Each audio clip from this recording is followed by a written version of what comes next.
Olá, pessoal, sejam bem-vindos.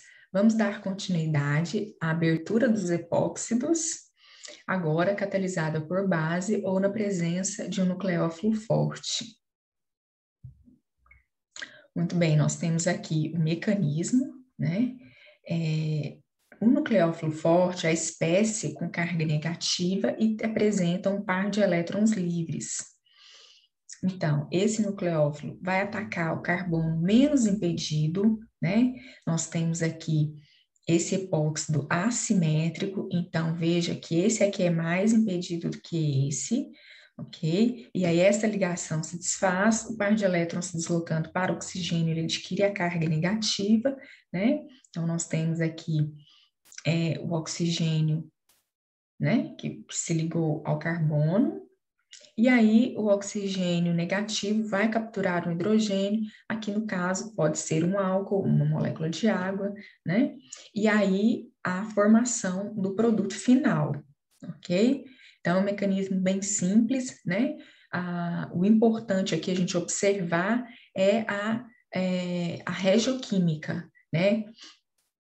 A regioseletividade, ou seja, o nucleófilo sempre vai atacar o carbono menos impedido, ok? O que vai gerar um produto diferente da reação catalisada por ácido, né? Onde ocorre a formação do intermediário lá, se eles forem diferentes, né, o carbono mais substituído adquire uma carga parcial positiva, então o nucleófilo ataca esse carbono, que é o mais substituído, ok? Então, se fosse na reação catalisada por ácido, o grupo OCH3 estaria ligado a esse carbono, porque ele ia adquirir uma carga parcial positiva.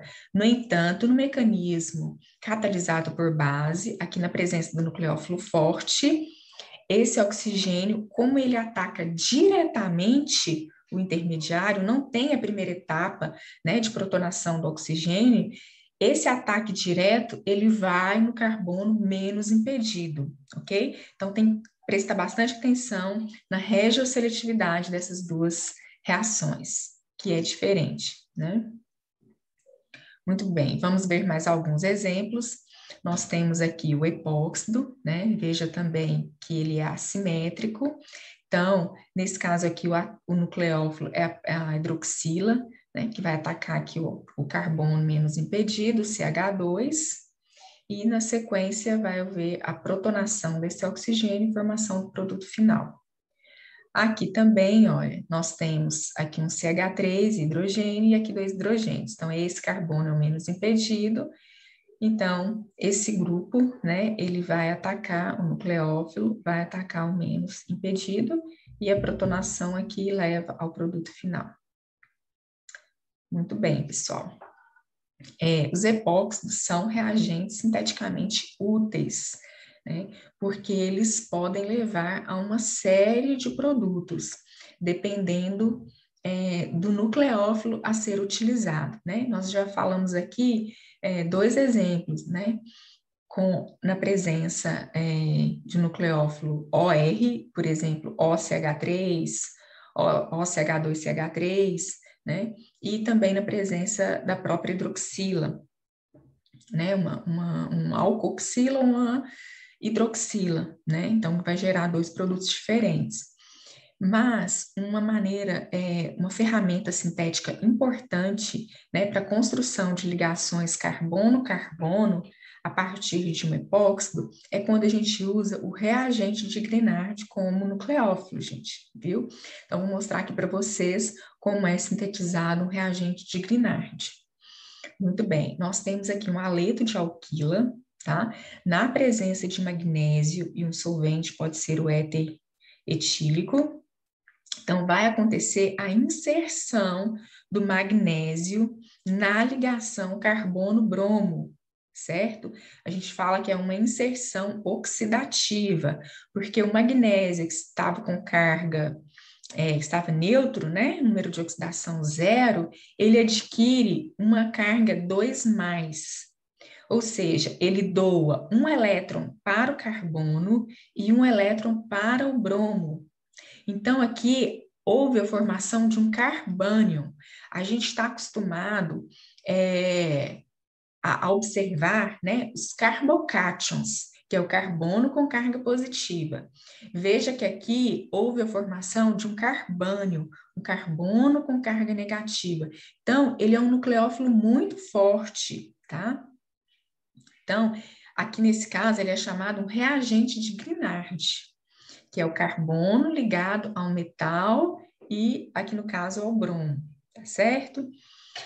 Então, quando uma espécie desse tipo reage com o epóxido, então o que vai acontecer? O carbono negativo, que é o nucleófilo, vai atacar, tá? Esse carbono, um dos carbonos, né? Se ele for assimétrico, menos impedido, e vai acontecer a abertura do anel. Então, veja, esse carbono do grupo R, né? O carbono negativo atacou esse carbono aqui, então veja que o R está ligado ao CH2, né? Houve a ruptura dessa ligação aqui, então esse oxigênio ficou negativo e depois foi protonado, né? Para formar aqui um álcool. Tá joia, gente? Então, essa é uma ferramenta sintética bastante útil, né? Para a formação de ligação carbono-carbono. Muito bem, gente. Vamos falar um pouquinho mais, né, da regioquímica da abertura do anel. Já chamei atenção, né, anteriormente. No entanto, essa imagem aqui, ela é bastante clara. Nós temos um epóxido assimétrico, né? Então, aqui vem falando, ó, esse carbono é o sítio do ataque nucleofílico em condições ácidas, é o mais substituído, tá? Porque ele desenvolve uma carga parcial positiva quando o oxigênio é protonado. No entanto, esse carbono aqui é o sítio do ataque nucleofílico em condições básicas, porque em condições básicas não há a protonação.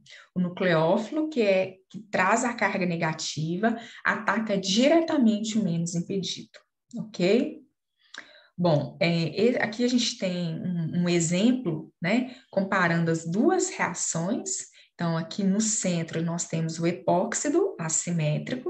Veja que aqui nós temos dois grupos, metila, e de cá nós temos apenas um, né? Então, para esse lado, nós temos a reação na presença de nucleófilo forte, olha. Veja que ele vai atacar diretamente aqui esse carbono, tá? Então, a gente tem aqui, ó, o OMe, ele está ligado a esse carbono aqui da direita, tá vendo? Formando esse produto. Agora, quando nós temos uma condição diferente, que é na presença do ácido, como vai haver a protonação desse oxigênio, o OMe, ele vai se ligar ao carbono mais substituído, que é esse aqui, olha. Então, o OMe está ligado aqui, ok? Então, a gente consegue comparar com essas imagens aqui os dois mecanismos e os dois produtos diferentes obtidos, tá bom? É importante vocês fazerem o passo a passo aqui para essas duas reações, né? Depois com calma e tudo, para se certificarem muito bem dessas diferenças.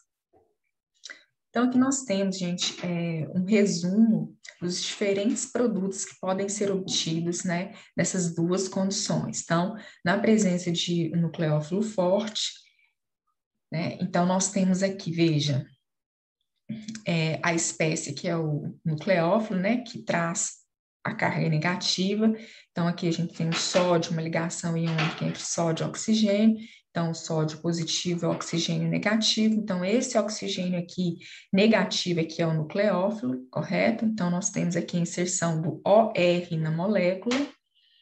Nesse caso aqui, um grupo nitrila, né? O CN também é ligação iônica aqui, Na+, e o carbono negativo. Então, o CN é incorporado à molécula. Aqui nós temos o SH, tá? Que vai ser incorporado. Aqui nós temos o carbono, né? Correto? E aqui nós temos hidrogênio, que é hidreto de lítio e alumínio, um agente redutor que a gente vai estudar também um pouquinho mais à frente. Tá joia, gente? Bom, e agora nas condições, né, catalisadas por ácido, na imagem anterior, não mostrou o epóxido, né? Então, nós temos aqui um epóxido assimétrico. Então, veja que nas condições que a gente acabou de falar, que é nas condições básicas, vai atacar o carbono menos impedido, que é esse aqui. Então, todos os grupos foram adicionados ao carbono aqui da esquerda. Vamos voltar lá, ó. Tá vendo? Ao carbono aqui da esquerda. Agora, nesse caso, né? Então, veja, em condições ácidas, né? Vai ser adicionado aqui ao carbono da direita. Veja só, o X, né? Um haleto. Aqui, no caso, a hidroxila, na presença de água. E aqui na presença de álcool, né? O OR, tá bom? Muito bem, gente. Então, nós finalizamos assim essa primeira semana, né, da parte dos álcoois e éteres, né, a primeira parte. Então, semana que vem, nós vamos continuar com as reações de oxidação e redução. Até breve.